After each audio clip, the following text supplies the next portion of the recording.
In this video, I'll teach you everything you need to know about reamping using the Helix product range, from how to route your signal to setting up monitoring. I will also demonstrate some cool workflows, share creative production ideas reamping allows you to do, and talk about reamping from a collaboration perspective as well. By the way, if you're completely new to reamping or want to learn how to reamp using more traditional gear, so let's say you want to reamp through real amplifiers for example, I got a full in-depth video covering that topic that you can find in the cards over there and in the description down below. But enough yapping, let's get reamping. Yeah, doesn't rhyme. To get us started, we need to cover the basics first. Reamping is essentially taking a DI sound, so completely unaffected sound of your guitar, and then running it kind of back to a modeler, amplifier, anything like that. This way we are separating the performance, so playing your guitar, and dialing in the sounds into two different processes. And what using something like a Helix allows us to do is to track with a great tone already, but also tweak it afterwards. And the best part is Helix makes all of this super easy using the USB connection. We start by running the USB cable from the Helix to our computer. All of the Helix range units and the pod go also function as audio interfaces and route signal in cool ways without extra cables.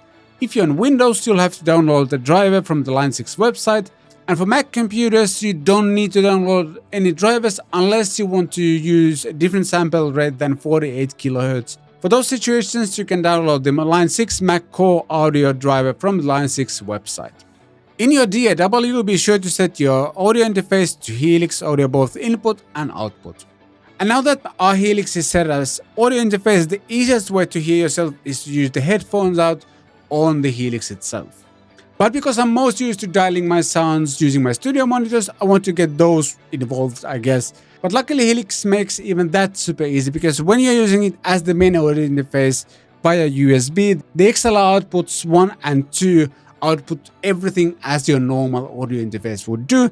And as some of you might have guessed, yes, you can use these two XLR outs and just go into your studio monitors and use the volume control here to control the overall level. But because I also need to capture everything that's going on here so you can hear what I hear, I'm going to run the two XLR outs into the two inputs of my Audient ID44 and record everything that way.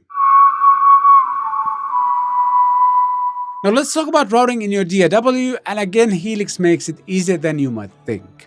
We want to record with the sounds that suit the music that we're working on, but also capture the DI sound so we can reamp it later.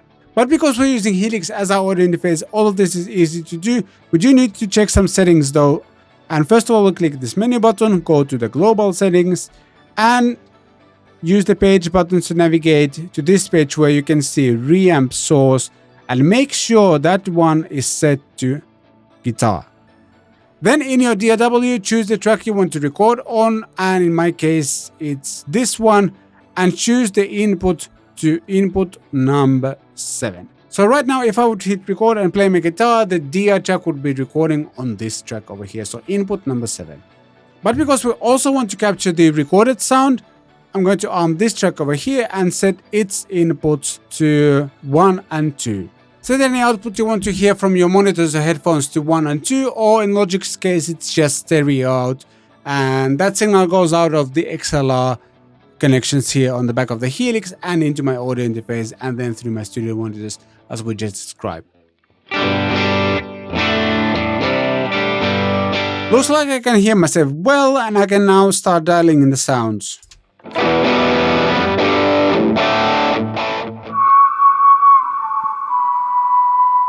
Alright, I think I've set up, and if everything is working right now, I should see both the DI track and the lead track.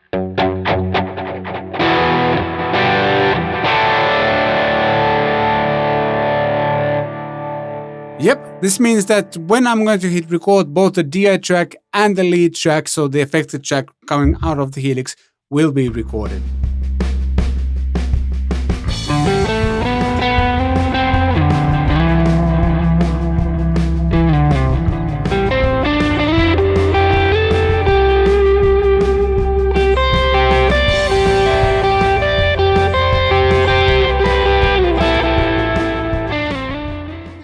Alright, I'm happy with what I played, but I'm not 100% sure about the tone, so let's take a listen.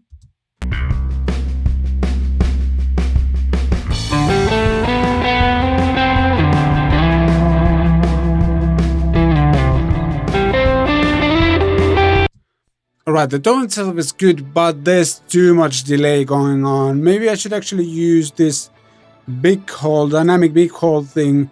Maybe take out the stereo delay completely or make it way more subtle. And luckily, all of this is easy to do because we have the DI track as well. And just for the sake of it, let's take a listen at the DI track as well.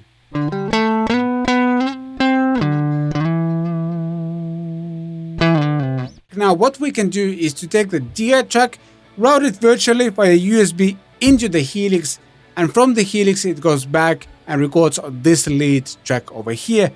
And the best part is the rest of the track can be playing while all of that happens, and we can actually tweak the sounds, and once we feel we're getting exactly the tone we want for our track, we can hit record and have that recorded on this very lead track over here. And for us to be able to do that, we need to set up our Helix for reamping. The first thing we need to do is to take this DI track and send it to some other outputs than 1 and 2, so stereo out.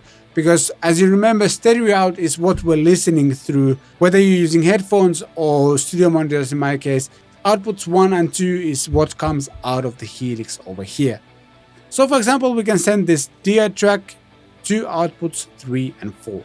Then we need to set up a stereo track to record our reamp tone. And what I did here is creating a new audio track and making sure it's stereo like that, and that's it. Just so it's easy for you to keep up, I'm going to name this track Lead Reamped.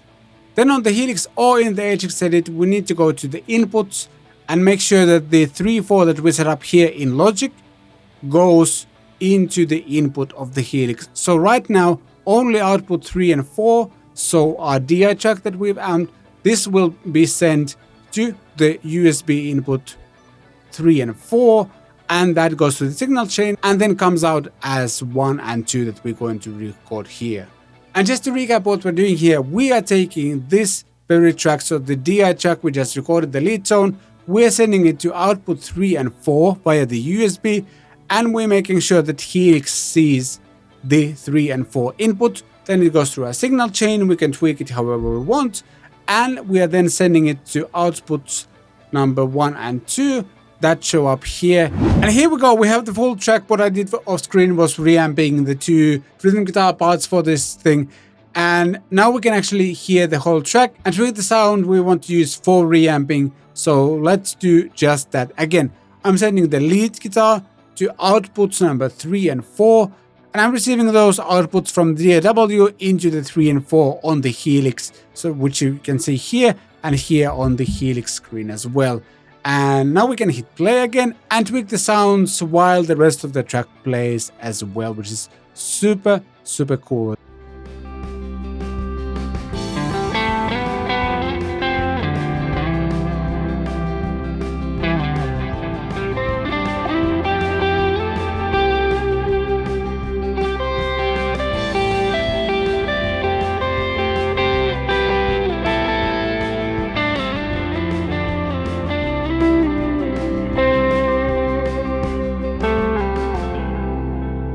And when we are happy with the sound, all we have to do is to hit record and let the system do its thing.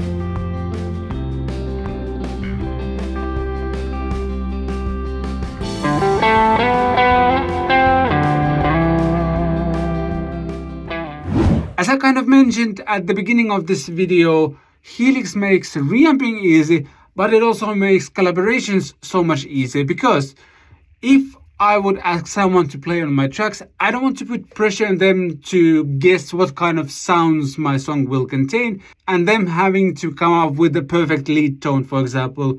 Instead, I can have them just send me a DI track and I can then reamp it through my system instead.